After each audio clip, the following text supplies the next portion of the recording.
नमस्कार, मैं हूं आपके साथ सोनम सिंह और आप देख रहे हैं के न्यूज। वक्त हो गया है ब्रेकिंग न्यूज का। रुख करते हैं खबरों का। राजधानी लखनऊ से खबर आपको बता रहे हैं, आज 3 जिलों के दौरे पर हैं मुख्यमंत्री योगी आदित्यनाथ। रामपुर, मुरादाबाद, मिर्जापुर के दौरे पर है मुख्यमंत्री। कई परियोजनाओं का शिलान्यास और लोकार्पण करेंगे मुख्यमंत्री। रामपुर, मिर्जापुर और मुरादाबाद की जनता को सौगात मिलेगी। जनपद रामपुर में 610 करोड़ की सीएम सौगात देंगे। मुरादाबाद में 513 करोड़ की सौगात देंगे मुख्यमंत्री। यूपी राज्य विश्वविद्यालय मुरादाबाद का शिलान्यास करेंगे। मिर्जापुर में विंध्यवासिनी राज्य विश्वविद्यालय का भी भूमि पूजन करेंगे। 155 करोड़ की लागत से 25.500 हेक्टेयर में होगा निर्माण।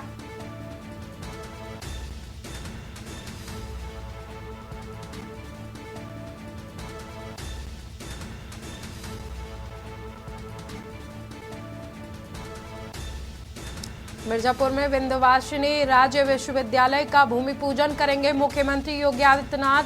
155 करोड़ की लागत से 25 हेक्टेयर में बनाया जाएगा। आज 3 जिलों के दौरे पर है मुख्यमंत्री योगी आदित्यनाथ। रामपुर, मुरादाबाद और मिर्जापुर दौरे पर है मुख्यमंत्री।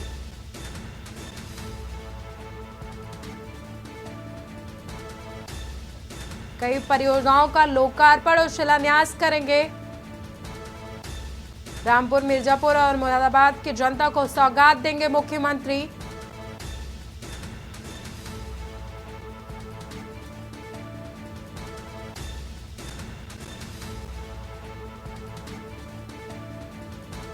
मुरादाबाद में 513 करोड़ की सौगात देंगे मुख्यमंत्री योगी आदित्यनाथ।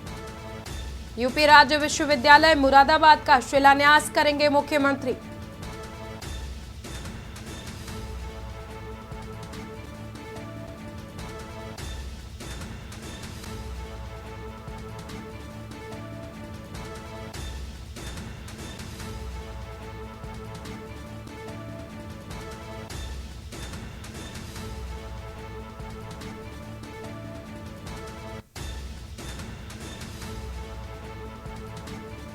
राजधानी लखनऊ से खबर आपको बता रहे हैं, आज 3 जिलों के दौरे पर है मुख्यमंत्री योगी आदित्यनाथ।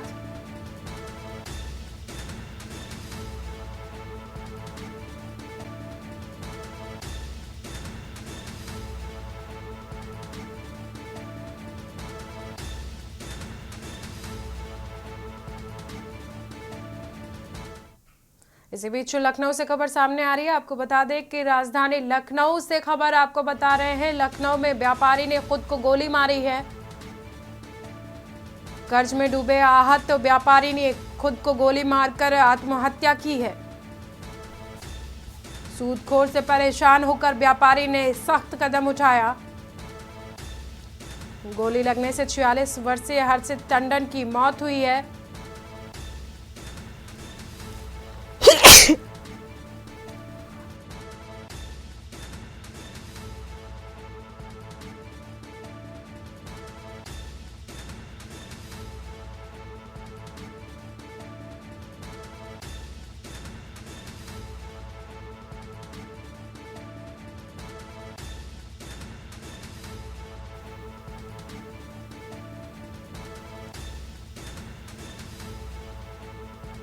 कर्ज में डूबे आहत व्यापारी ने खुद को गोली मारी है। सूदखोर से परेशान होकर व्यापारी ने उठाया सख्त कदम। गोली लगने से 46 वर्षीय हर्षित टंडन की मौत हुई है। सुसाइड नोट में लिखी है मौत की वजह। कर्जदार से परेशान होकर जान देने की बात लिखी गई है। कानपुर से खबर आपको बता रहे हैं, युवक को 2000 रुपए उधार लेना पड़ा है भारी। साथ ही युवकों ने मिलकर अपहरण किया है। अपहरण के बाद युवकों को जमकर पीटा है। कई जगह ले जाकर पीटने के बाद सुबह छोड़ा है युवक को।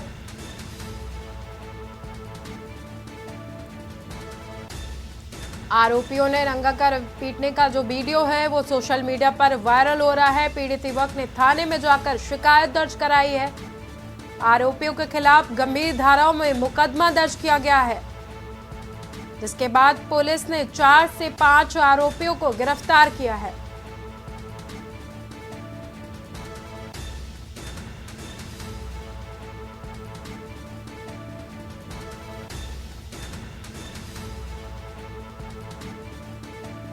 कानपुर से खबर आपको बता रहे हैं, युवक को तालिबानी सजा दी गई है। आपको बता दें कि 2000 रुपए उधार लेना युवक को भारी पड़ा है। पहले तो साथी युवकों ने अपहरण किया, उसके बाद में तालिबानी सजा देकर जमकर पिटाई की है।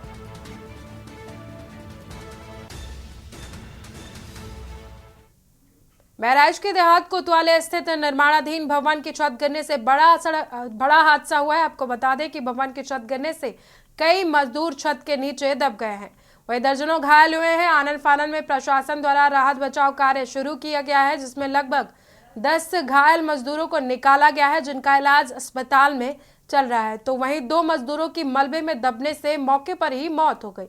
मृतक के परिजनों का आरोप है कि लेजर रिजॉर्ट के मालिकान द्वारा देर रात तक निर्माण का काम किया जा रहा था। आपको बता दें कि रात 1 बजे एसडीआरएफ की टीम पहुंचने के बाद राहत व बचाव कार्य में तेजी आई। देर रात से सर्च ऑपरेशन जारी है। मौके पर ADM, SP city, CO city के साथ कई थानों के पुलिस फोर्स मौजूद है।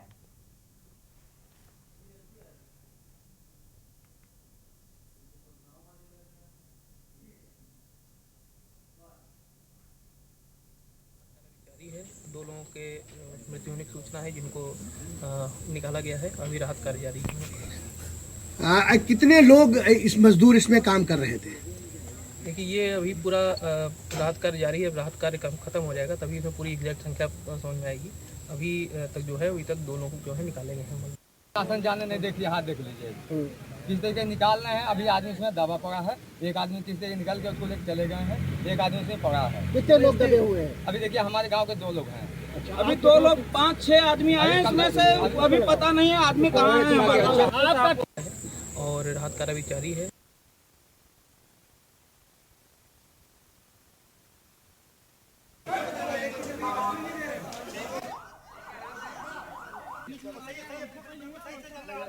आप इन तस्वीरों में देख सकते हैं कि निर्माणाधीन भवन की छत गिरने से यह हादसा हुआ है, जहां पर कई लोग मलबे में दबे हुए हैं। अभी तक राहत बचाव कार्य में तेजी लाते हुए 2 लोगों को बाहर निकाला गया है, तो वहीं कई घायल भी हुए हैं इस हादसे में, जिन्हें इलाज के लिए अस्पताल में भेजा गया है।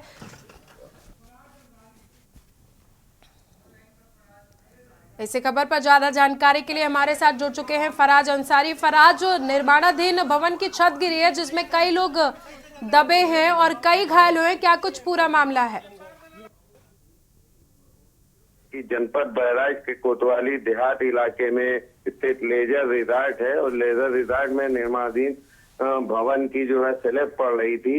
ये स्लैब लगभग 60 बाई 80 की थी, और काफी लंबी स्लैब होने की वजह से ये सुबह से शुरू होकर शाम तक ये डाली जा रही थी, और इसमें जो है बहुत बड़ा हादसा हुआ है। कई मजदूर अंदर दब गए थे, सबको रेस्क्यू जारी था, और 8 मजदूर रेस्क्यू करके निकाले गए थे। 2 की बहुत दर्दनाक मौत हुई थी, रेस्क्यू के द्वारा निकाला गया था। देर रात तक रेस्क्यू जारी था। जी, प्रशासन की तरफ से राहत बचाव कार्य के लिए अभी क्या कुछ किया जा रहा है? जी बिल्कुल, प्रशासन एकदम युद्ध स्तर से जुटा हुआ था, और एसडीआरएफ आई है देर रात, और उसने तब जाके रेस्क्यू में और तेजी आई है, और अभी भी रेस्क्यू जारी है। जी, निर्माणाधीन छत गिरने से हादसा हुआ जिसमें 2 लोगों की मौत हो गई, कई अन्य घायल हैं। बहुत बहुत शुक्रिया आपका हमारे साथ जुड़ने के लिए, अपनी जानकारी को दर्शकों तक पहुंचाने के लिए। महराइच में निर्माणाधीन भवन के छत गिरने से 2 लोगों की दबकर मौत हो गई है। फिलहाल रुकते हैं एक छोटे से ब्रेक के लिए। आप देख रहे हैं के न्यूज, खबरों का। ब्रेक के बाद स्वागत है आप सभी का फिर से खबरों में। रुक करते हैं खबर लखनऊ से, जहां पर यूपी पुलिस भर्ती परीक्षा पेपर लीक मामले में पुलिस ने पर्दाफाश किया है। पुलिस की तरफ से कड़ी मेहनत के बाद एक गिरोह को पहुंचने में सफलता मिली है। आपको बता दें कि पुलिस ने अहमदाबाद में टीसीआई एक्सप्रेस कंपनी के एक पूर्व व 2 वर्तमान कर्मचारियों को गिरफ्तार कर इस मामले का खुलासा किया है, लेकिन फिलहाल पुलिस की गिरफ्त में मुख्य 2 आरोपी मास्टरमाइंड राजीव नयन और मिश्रा रवि आत्री से बाहर है। उत्तर प्रदेश पुलिस की सबसे बड़ी भर्ती वाली प्रक्रिया को फेल करने वालों के चेहरे बेनकाब करते हुए यूपी पुलिस ने ट्रांसपोर्ट कंपनी के 3 कर्मचारियों को गिरफ्तार कर खुलासा किया है। हाई प्रोफाइल गैंग तक पहुंचने के बाद उत्तर प्रदेश के डीजीपी प्रशांत कुमार ने प्रेस कॉन्फ्रेंस कर खुलासा किया। उन्होंने बताया कि पेपर लीक की कहानी यूपी नहीं बल्कि अहमदाबाद में रची गई। डीजीपी प्रशांत कुमार ने बताया कि टीसीआई एक्सप्रेस कंपनी में तैनात रहे ट्रेनिंग एग्जीक्यूटिव पद पर पूर्व कर्मचारी अभिषेक कुमार शुक्ला व वर्तमान में मौजूदा कर्मचारी शिवम गिरी, रोहित पांडे, डॉक्टर शुभम मंडल ने मिलकर ट्रक बॉक्स को खोलकर पेपर के 3 सेट की फोटो खींचकर मास्टरमाइंड रवि अत्री और राजीव नयन मिश्रा को बेची, जिसकी एवज में उन्हें लाखों रुपए मिले। पूरे जो कड़ी है, जैसे कि केस प्रश्न पत्र आउट हुए, उसके बारे में सूचनाएं मिली। इसमें जो अभिषेक कुमार शुक्ला है, वो जिस एजेंसी के द्वारा यह कार्य किया जा रहा था, उसके एक ट्रांसपोर्ट एजेंसी है टीसीआई, ये उसका पूर्व कर्मचारी है।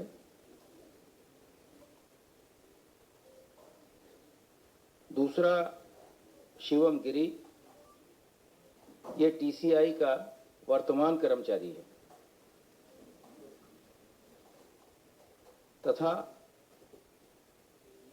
रोहित कुमार पांडे भी टीसीआई एक्सप्रेस का कर्मचारी है। तो इस प्रकार जो एजेंसी जिसको तय किया गया था,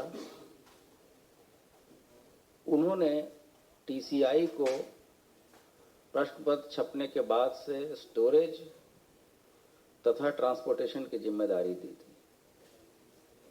इसके 2 कर्मचारी वर्तमान तथा एक व्यक्ति जो कि इनका पूर्व कर्मचारी है, ये जो 3 लोग गिरफ्तार हैं उनका विवरण मैंने बताया। इसके अलावा एक डॉक्टर शुभम मंडल है, जो कि बिहार का रहने वाला है और ये हमारे हिरासत में है, इससे पूछताछ चल रही है। इसके अतिरिक्त 2 व्यक्ति और हैं जो मास्टरमाइंड है, जो अभी फरार हैं। डीजीपी प्रशांत कुमार की माने तो अब तक पेपर लीक मामले में पहले ही अलग अलग जिलों से 396 लोगों की गिरफ्तारी हो चुकी है। ऐसे में कड़ी दर कड़ी उनके गैंग के मुख्य सरगना तक पहुंचने में मदद मिली। अहमदाबाद के वेयर हाउस से पेपर लीक हुआ और कर्मचारियों की मदद से ट्रांसपोर्ट कंपनी में तैनात लोगों ने गैंग के साथ मिलकर इस घटना को अंजाम दिया। फिलहाल पेपर लीक करने वाले मास्टरमाइंड रवि अत्री और राजीव नयन मिश्रा पुलिस की गिरफ्त से दूर है। राजीव नयन मिश्रा यूपी टेट की परीक्षा धांधली में जेल जा चुका है और रवि अत्री एमबीबीएस डॉक्टर रहा है। राजीव नयन मिश्रा यूपी टेट की परीक्षा धांधली में जेल जा चुका है और रवि अत्री एमबीबीएस डॉक्टर रहा है और इसने मध्य प्रदेश में 2015 में हुए AIPMT संविदा स्टाफ नर्स भर्ती परीक्षा का पेपर लीक कराया था। पुलिस फिलहाल दोनों की सरगर्मी से तलाश कर रही है। उत्तर प्रदेश आरक्षी भर्ती परीक्षा 2023 दिनांक 17 फरवरी और 18 फरवरी 2024 को आयोजित की गई थी, जिसको शासन के द्वारा पूरी प्रक्रिया को निरस्त कर पुनः 6 महीने के बाद इसको कराए जाने के निर्देश प्राप्त हुए थे तथा ये पूरा प्रकरण की जांच यूपीएसटीएफ को दी गई थी, जिससे कि इसमें इन्वॉल्व लोगों को जिन्होंने भी गड़बड़ी की है उस तक पहुंचा जा सके, इस केस का पर्दाफाश किया जा सके। इस संबंध में एसटीएफ ने बहुत ही अच्छी तरीके से कार्रवाई की और इस पूरे केस का सफल अनावरण किया गया, जिससे कि हम लोग वहां तक पहुंच पाए कि प्रश्न पत्र कहां से और किसने लीक किया। संपूर्ण भर्ती रद्द के बाद पूरे प्रकरण की जांच खुद सीएम योगी आदित्यनाथ ने एसटीएफ को सौंपी थी। एसटीएफ ने खुद इस प्रकरण में 12 एफआईआर दर्ज कराते हुए 54 लोगों को गिरफ्तार किया। बाकी अन्य लोगों की गिरफ्तारी जनपद पुलिस स्तर पर हुई थी। मामले में अभिषेक शुक्ल, शिवम गिरी और रोहित पांडे को अरेस्ट करके उनके पास से द्वितीय पायली का पेपर बरामद किया गया था। इस संबंध में कुल 178 अभियोग पंजीकृत उत्तर प्रदेश के विभिन्न जिलों में हुए थे, जिसमें से 396 लोगों की गिरफ्तारी पहले ही की जा चुकी थी। एसटीएफ ने भी इन्हीं संख्या जो 178 है उसमें से 15 अभियोग एसटीएफ ने भी दर्ज कराए थे और जो 396 लोग गिरफ्तार हुए उसमें से 54 अभियुक्त एसटीएफ ने भी गिरफ्तार किया था। इस संबंध में 3 महत्वपूर्ण लोगों की गिरफ्तारी की गई है, जिसका नाम अभिषेक कुमार शुक्ला जो कि सराय मामरेज प्रयागराज का रहने वाला है। दूसरा शिवम गिरी जो कि थाना जिगना जनपद मिर्जापुर का रहने वाला है, तथा रोहित कुमार पांडे जो कि थाना कोइरौना भदोही का रहने वाला है। इसकी गिरफ्तारी की गई तथा फिर इसके बाद से पूरे जो कड़ी है, जैसे कि केस प्रश्न पत्र आउट हुए, उसके बारे में सूचनाएं मिली। लोकसभा चुनाव 2024 की तैयारियों में तमाम राजनीतिक दल जो हैं वो जुट गए हैं। उम्मीदवारों का ऐलान भी कर दिया गया है। बीजेपी ने अब तक 2 लिस्ट में 267 कैंडिडेट्स के नाम का ऐलान किया है, तो कांग्रेस ने अब तक 2 लिस्ट में 124 उम्मीदवारों की घोषणा की है। सपा ने 31 तो वही बसपा ने करीब 8 नामों का ऐलान किया है। इन सबके बीच कल यानी कि आज चुनाव आयोग की तारीखों का ऐलान किया जा सकता है, जिसके साथ चुनावी महासमर का शंखनाद हो जाएगा, जिसमें सबकी नजर बड़े मुद्दों पर, स्टार प्रचारकों पर रहेगी। दिल्ली की गद्दी के लिए अपने दलों का रास्ता आसान करेंगे चुनावी महासमर के लिए सियासत पर। दिखाते हैं आपको ये रिपोर्ट।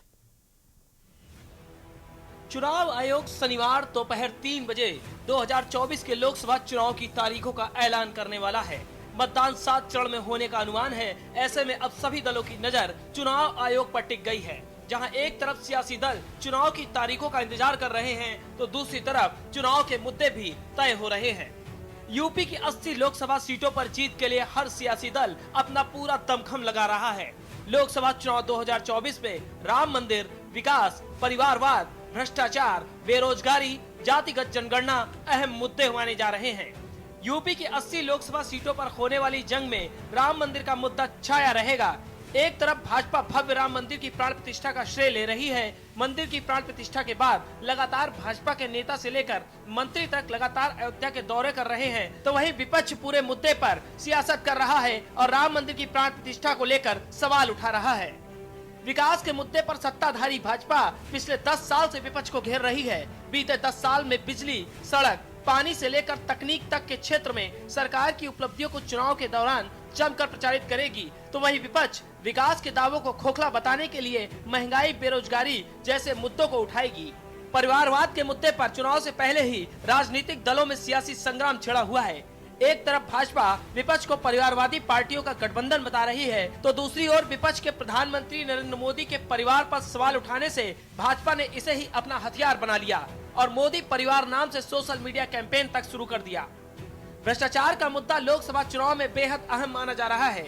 ईडी, सीबीआई को लेकर विपक्ष सरकार पर हमलावर है, तो चुनाव से पहले विपक्षी नेताओं के घरों पर छापे में मिली नोटों की गड्डियों का जिक्र खुद प्रधानमंत्री मोदी अपने भाषणों में कर चुके हैं।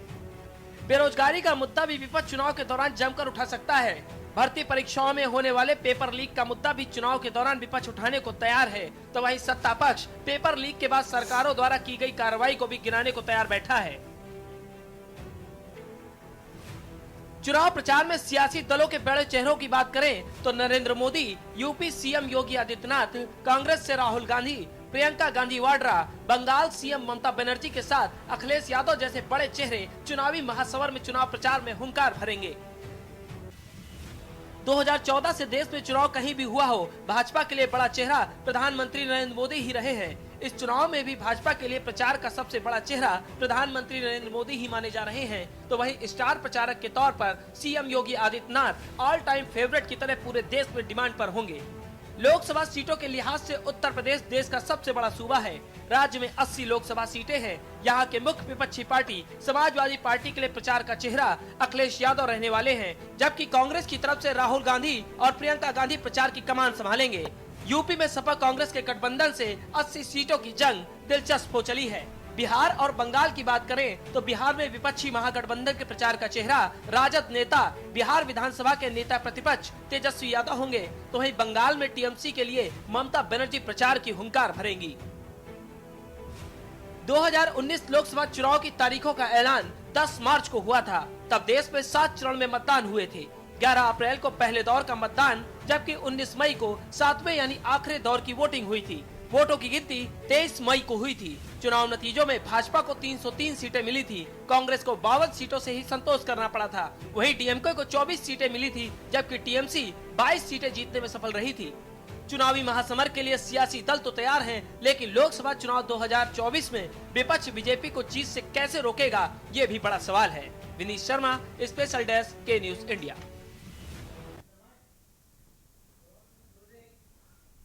फिलहाल इस बुलेटिन में इतना ही। देखते रहिए के न्यूज।